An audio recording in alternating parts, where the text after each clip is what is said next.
Hello, dear friends. Today we're continuing our look at the memoirs of a German non-commissioned officer. Don't forget to rate this video and leave your thoughts in the comments. And now, let's get started.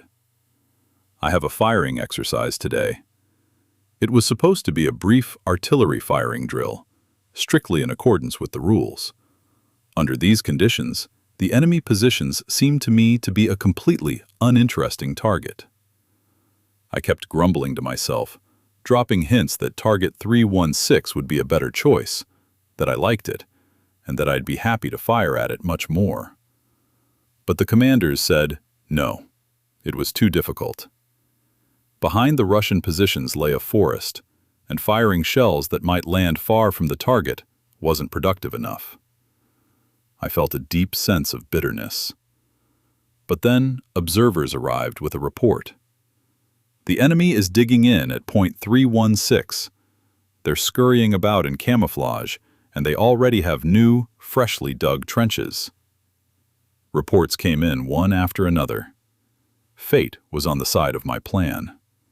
So, in the end, I fired at point 316.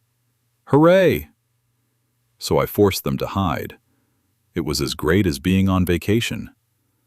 Since yesterday, there have been signs of a thaw, and although major snowmelt isn't expected for another 2 weeks, we're facing more and more problems related to preparing for the muddy season. For example, about 50 horses died in front of our village this winter.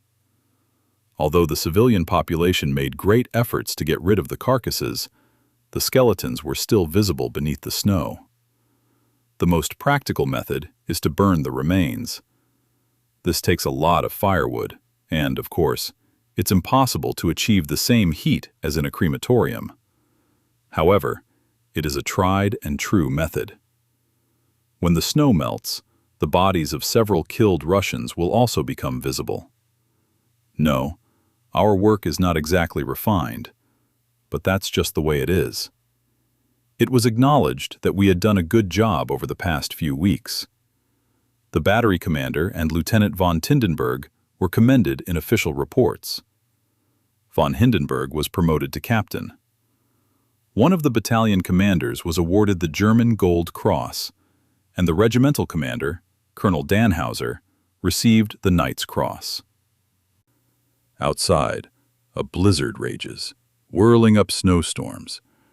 It's like a thin smoke enveloping everything, so that only the tops of the trees are visible, and the villages float like little islands. The Russians are absolutely right that the thaw will come in 2 weeks. But what does it matter to me? When the blizzard grabs me by the neck, I turn up my collar, and when I look up, I see through all this storm a tiny strip of blue that tells me the forces of winter have been broken. That it is so angry today because spring is already hot on its heels. At 6:15 p.m., word came that Staff Sergeant Shaper had been killed. He was shot in the head. The end. Le chevalier sans peur et sans reproche. The knight without fear or reproach. March 29th. I took the position that had so unexpectedly become vacant at the Krasny observation post, where I know every inch and every nook and cranny. I inherited the equipment of the man who had been my mentor, and I assumed his duties. When I look at the equipment and Shaper's neat and conscientious records, I don't feel like talking about my feelings. This is war, and we are soldiers. I'll say just a few words about this man, whose vigilance ensured the safety of the infantry, whose name was known far beyond the battery, and whom I had known since the day I joined the unit in France. He was calm, modest, and unassuming, open and unpretentious, so that his merits could easily have been overlooked.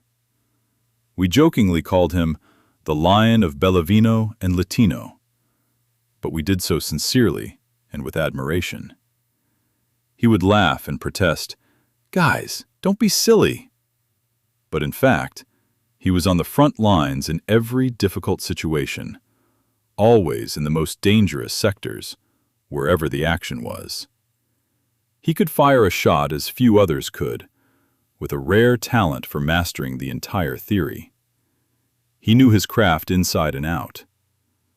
Honest and beyond reproach, that was Herbert Shaper, who died on a perfectly calm day, the victim of a stray bullet.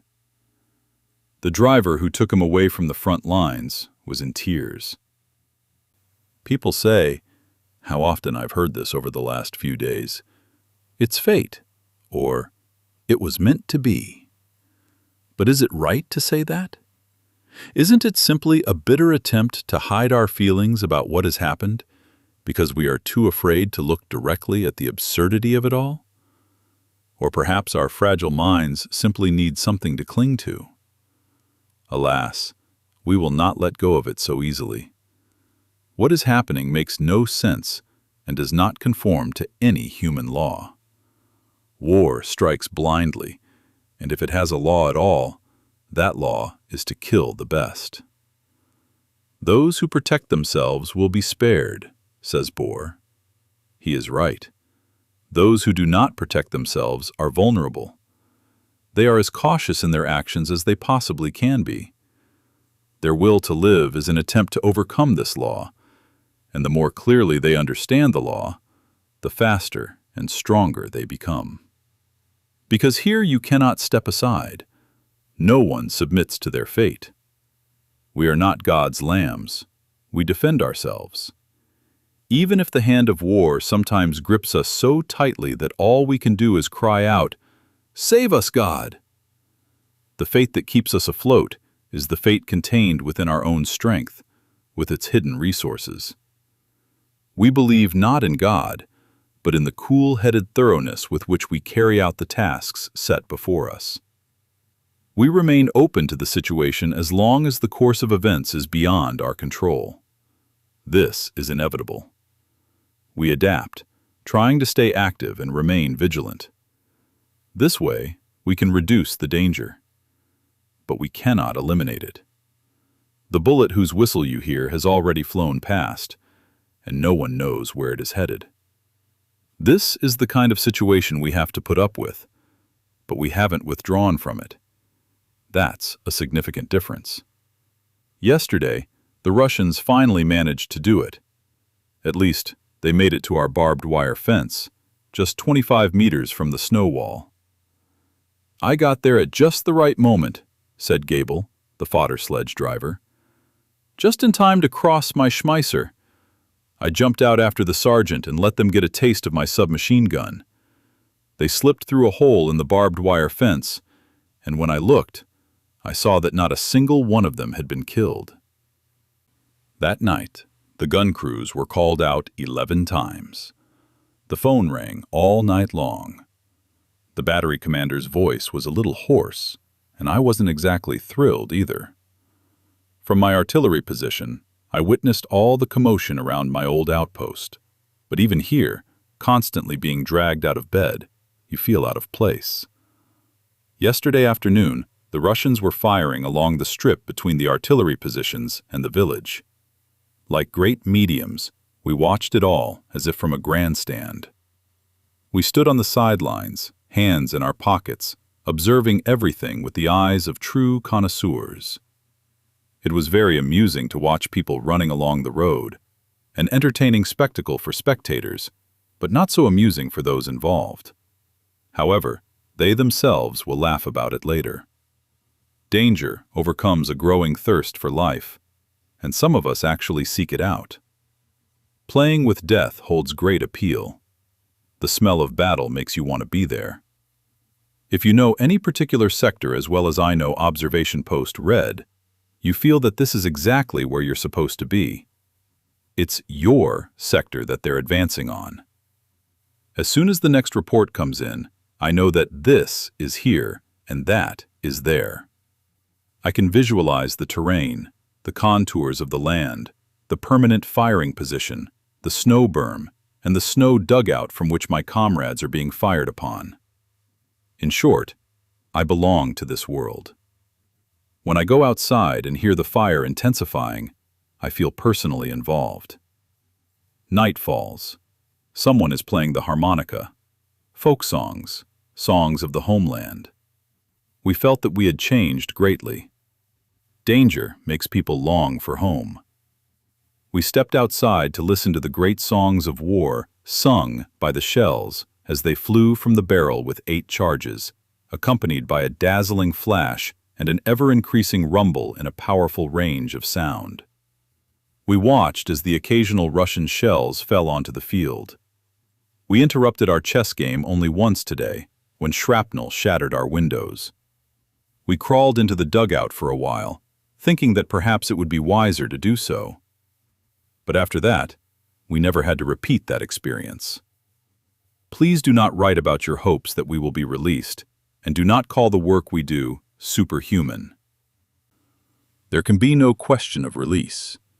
We are staying here until the end, and have come to terms with that.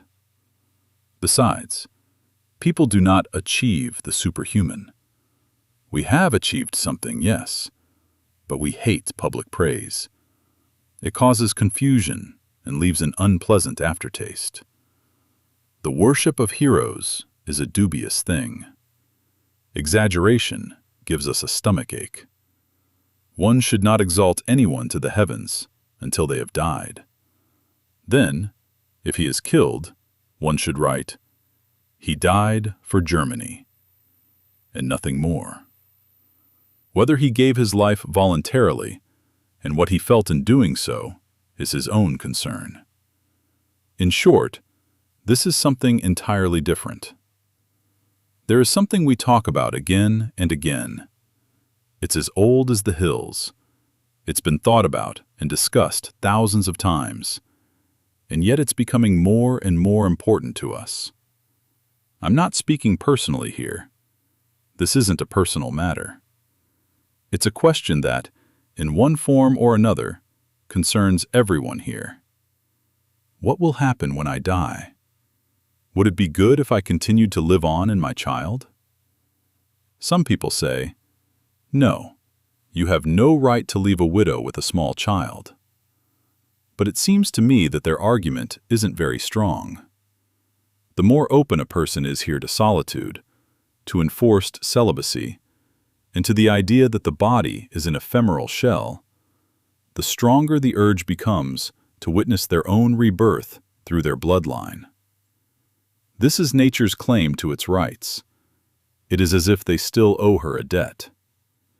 This is not a reaction to years of abstinence, which leads to a rise in birth rates and marriages after a bloody war, but rather an impulse to continue living through one's children.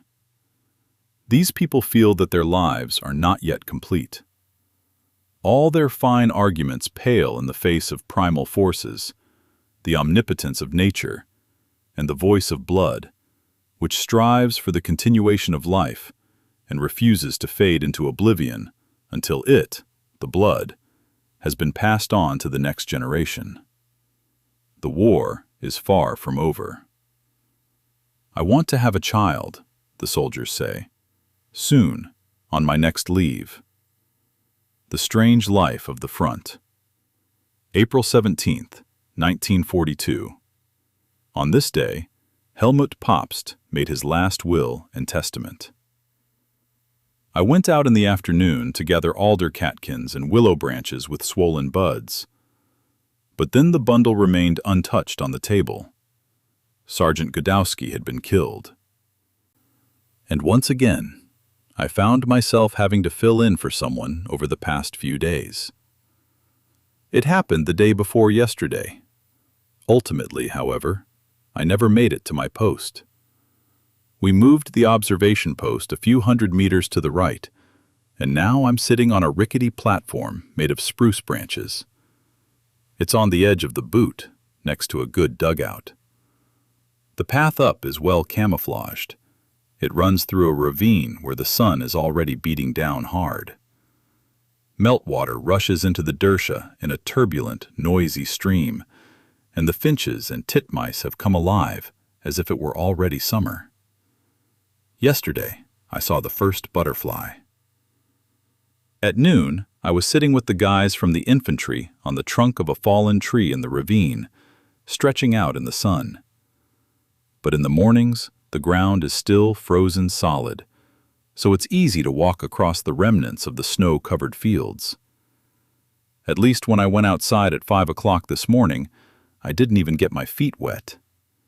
It's just as pleasant as the sun and the butterfly, not to mention the ants you now find in your pants instead of lice.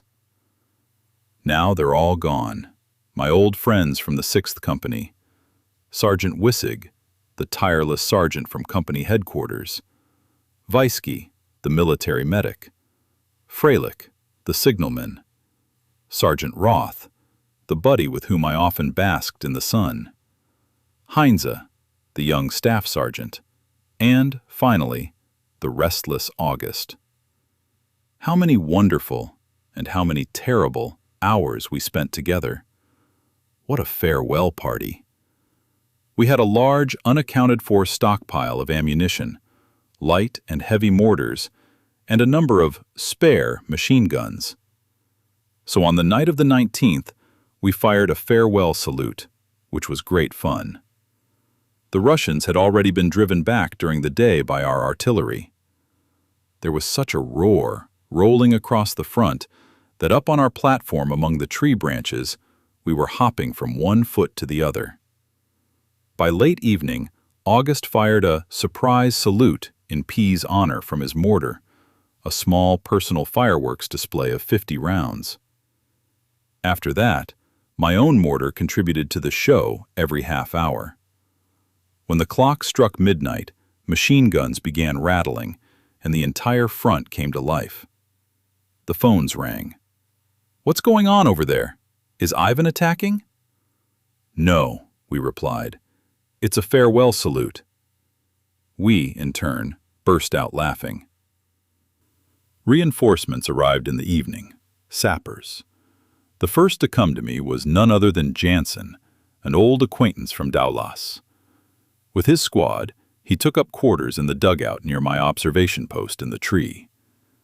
The next person I met in the headquarters company was Ferdy Cape from Frankfurt, with whom I share thousands of memories of the days we spent in the youth movement. Ferdy and I headed to the same dugout with our men. Around midnight, a decent clump of earth fell on his stomach, and in the morning we set about reinforcing the walls. August gave me a Russian submachine gun as a parting gift. It was a monstrous thing, with a 72-round magazine, modeled after the American design. We gathered ammunition for it in the forest, where everything we needed was just lying around. Another company arrived in my sector, numbering 68 men. For the past few days, all I'd been doing was showing the infantry positions, explaining the terrain to the commander and company commanders, and pointing out our system of barriers and the firing range of the new mortars. We brought in a self-propelled gun which, with 6 rounds and a favorable wind, can reach position X. The Russians are becoming more brazen due to our reinforcements' lack of experience, but we'll soon have them under control again. Our Russian comrade Vasily gets along well with the battery. We picked him up along with 13 of his comrades in Kalinin. They had remained in a prisoner of war camp, no longer wishing to serve in the Red Army.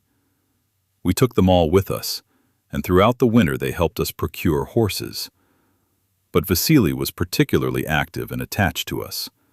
For this, he was issued a special letter of recommendation from the battery, and he was sent along the road to Berlin with the supply convoy. He used to be a tractor driver. Now he'll be helping build tanks.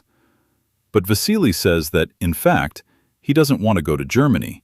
He wants to stay with the battery. When I trudged to the observation post at 4:30 this morning, the forest had turned white again, and the trees were shrouded in a veil of falling snow. But by 10 o'clock, steam was already rising from the swamp in the sunlight, and as I passed under the branches from which water was dripping, I was splattered all over with glistening drops of water. The nights are becoming restless. Artillery shelling has become more frequent. Mortars, field guns, and anti-tank guns shower us with mud, rain wood chips down on us, and create a din. In between, the night is enlivened by machine gun fire and bursts of lightning-fast tracer rounds. A prelude to May Day. Yesterday, we could already hear them singing in their dugouts in P. The gramophone blared, and the wind carried snatches of propaganda speeches. Comrade Stalin handed out vodka. Long live Comrade Stalin. Long live the Red Army. Our men, meanwhile, stand sober at their posts. At 11 p.m., I went to bed. At 3 a.m., I went back to my guard post. The phone kept waking me up. The night was clear, and the moon was shining. Bursts of machine gun fire rang out through the forest, and hand grenades exploded with a sharp roar. The frost on the grass crunched underfoot. Ice glistened in the puddles and potholes along the marshy trail. The enemy attacked the sector on the left, trying to cut off our bridgehead across the small river. The phone buzzed twice. The observer. The line came alive with hurried conversations, reports, and requests. Fire control. Behind us, rapid-fire guns opened fire with shells that traced steep arcs through the night and ended their flight with sharp explosions. Then, after a while, it grew quiet. I went outside. Far to the right, an artillery barrage rumbled. Some houses in G were on fire. On the strip of grass in front of our barricade, a few bushes were barely visible in the moonlight. The sentry at the machine gun stood silent and motionless, as if he were part of the landscape. But the silence was deceptive. Suddenly, the treacherous mortar roared again, and its fast-flying shells whistled through the air. The man at the machine gun pulled back the bolt and fired burst after burst. At the same time, heavy artillery was zeroing in on our artillery positions. One of our batteries returned fire. To the left, at the edge of the forest, grenades were wiping out an enemy patrol. If they think they're going to launch an attack, let them just try, I thought. But they had no intention of doing so. This could be judged by the pauses between the sounds of this music. There was none of the gradual build-up that usually precedes an attack. No intensification of the fire to drive the enemy into cover and weaken their morale. We lay low and remained on guard, but we knew they wouldn't come. We lay there, watching as the sky in the east turned red against the pale turquoise of the night, shifting to a soft white blue, until finally the sun rose as a huge ball of fire over the hills. Now, only the copper of tracer bullets and shells darts back and forth across the sky from time to time, as if in a game. That's all for today. If you liked the video, please give it a like and subscribe to the channel. Bye for now, everyone. See you next time.